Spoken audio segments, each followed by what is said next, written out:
اعوذ باللہ من الشیطان الرجیم، بسم اللہ الرحمن الرحیم۔ اب وہ مقام آ گیا جسے میں نے اس سورہ کے عمود کا ذروہ سنام قرار دیا ہے۔ زبان لڑکھڑاتی ہے ترجمہ کرتے ہوئے، لیکن ترجمے کا حق تو ہمیں ادا کرنا ہوگا۔ قد نعلم، اے نبی ہمیں خوب معلوم ہے، انہ لیحزنک الذی یقولون، جو کچھ یہ کہہ رہے ہیں، جو مطالبے کر رہے ہیں، جو اپنے آپ سے جو معجزے مانگنے کا تقاضا کر رہے ہیں، اس سے آپ غمگین ہیں، آپ چکی کے دو پارٹوں کے مابین آ گئے ہیں۔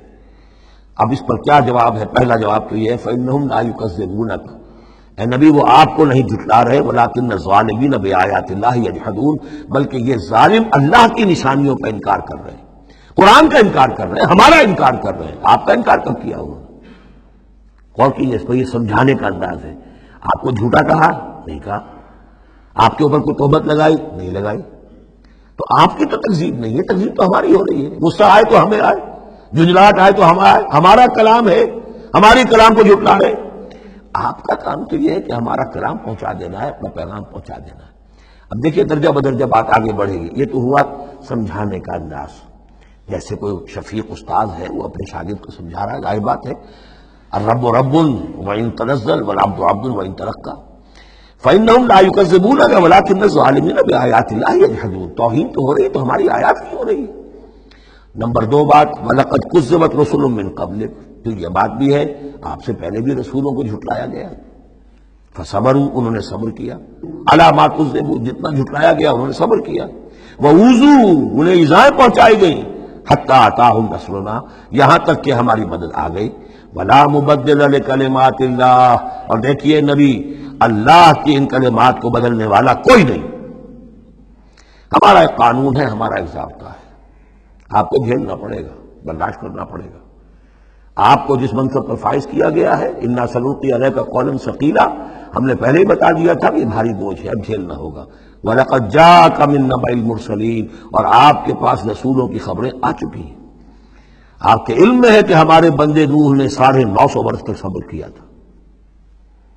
اور اب اس کے بعد تلخ ترین بات آ رہی ہے، وَإِن كَانَ كَبُرَ عَلَيْكَ إِعْرَاضُهُ، اور اگر آپ پر بہت شاق گزر رہا ہے ان کا اعراض، فَإِنِ اسْتَطَعْتَ، تو اگر آپ میں طاقت ہے، أَن تَبْتَغِيَ نَفَقًا فِي الْأَرْضِ، کہ کوئی زمین میں کوئی سرنگ لگا لیں، اور سلمًا فِي السَّمَاء، یا آسمان کے اوپر کوئی سیڑھی لگا لیں، فَتَأْتِيَهُم بِآیَةٍ، تو لے آئیے آیت جہاں تو لا سکتے ہیں، ہم نہیں دکھائیں گے۔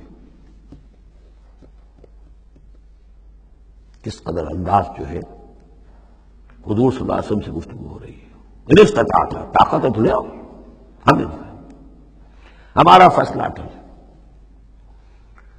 وَإِن كَانَ كَبُرَ عَلَيْكَ إِعْرَاضُهُمْ فَإِنِ اسْتَطَعْتَ أَن تَبْتَغِيَ نَفَقًا فِي الْأَرْضِ أَوْ سُلَّمًا فِي السَّمَاءِ فَتَأْتِيَهُمْ آیَةٌ وَلَوْ شَاءَ اللَّهُ لَجَمَعَهُمْ عَلَى الْهُدَىٰ، اور اے نبی اگر اللہ چاہتا تو ان سب کو ہدایت پر جمع کر دیتا، آنے واحد میں وہ سب کو نیک بنا دے، اس کا اختیار نہیں۔ اب دیکھیے سخت ترین لفظ آ رہا ہے، فَلَا تَكُونَنَّ مِنَ الْجَاهِلِينَ۔ تو آپ، اب میں ترجمہ یہاں پر جذباتی کا لفظ کروں گا، آپ جذباتی نہ ہوں، بس اس سے زیادہ لفظ جو ہے میں استعمال نہیں کر سکتا۔ فَلَا تَكُونَنَّ مِنَ الْجَاهِلِينَ، یہی لفظ آیا ہے خود حضرت نوح سے خطاب میں، إِنِّي أَعِظُكَ أَن تَكُونَ مِنَ الْجَاهِلِينَ۔ جب حضرت نوح علیہ السلام نے کہا تھا کہ اللہ یہ میرا بیٹا، تیرا وعدہ تھا کہ میرے اہل کو تو بچا لے گا، یہ میری نگاہوں کے سامنے میرا بیٹا غرق ہو گیا، ان ابنی من اہلی، میرا بیٹا تو میرے اہل میں تھا۔ لیکن جواب جو ملا ہے وہ آپ سورہ ہود میں جا کے پڑھیں گے، بڑا سخت ہے۔ 950 برس تک جس اللہ کے بندے نے چاکری کی ہے اللہ کے دین کی دعوت پھیلائی ہے، محنت کی ہے، مشقت کی ہے، لیکن یہ بات بھی اللہ کی شان جو ہے بہت بلند ہے، بہت بلند ہے، بہت بلند ہے۔ ظاہر بات ہے کہ یہاں اے نبی اگر آپ چاہتے ہیں، اگر یہی بات ہے کہ سب کو ہدایت پر لے آنا، تو ہمارے لیے کیا مشکل ہے؟ آنے واحد میں سب کے سب ابو بکر صدیق بن جائیں گے، ایک آنے واحد میں ہم سب کو بگاڑنا چاہیں، سب کے سب جو ہے وہ ابلیس بن جائیں گے آنے واحد میں۔ یہ تو کوئی بات نہیں ہے، یہ تو امتحان ہے، آزمائش ہے۔ جس کو چاہنا ہے، جو چاہتا ہے، حق کا طالب ہے، اس کو حق مل جائے۔ فَلَا تَكُونَنَّ مِنَ الْجَاهِلِينَ إِنَّمَا يَسْتَجِيبُ الَّذِينَ يَسْمَعُونَ، یقیناً سن لیں گے اور قبول کر لیں گے وہ لوگ کہ جو سنتے ہیں، یعنی حقیقتاً سنتے ہیں۔ وَالْمَوْتَىٰ يَبْعَثُهُمُ اللَّهُ، اور جو مردہ ہیں، نظر آتے ہیں زندہ، حقیقت میں مردہ ہیں۔ ان کو تو اللہ تعالیٰ اٹھائے گا، ثم الیہ یرجعون، اور پھر وہ اسی کی طرف لوٹا دیے جائیں گے۔ وقالوا لولا نزل علیہ آیۃ من ربہ، اور وہ کہتے ہیں، کہیں گے پھر کہیں گے کیوں نہیں اتار دی گئی ان پر کوئی نشانی ان کے رب کی طرف سے؟ دلیل ہی ایک رہ گئی تھی، باقی ساری دلیلوں میں وہ مات کھا رہے ہیں۔ ایک حجت کے اوپر انہوں نے ڈیرا لگا لیا، انہیں بھی پتہ چل گیا کہ اللہ تعالیٰ کا فیصلہ یہ ہے کہ کوئی حسی معجزہ نہیں دکھانا، تو ڈیرا لگا لیا انہوں نے۔ لیکن اس میں جیسا کہ میں نے پھر وہی لفظ زبان کو لگا، ذیق میں حضور کی جان آ گئی۔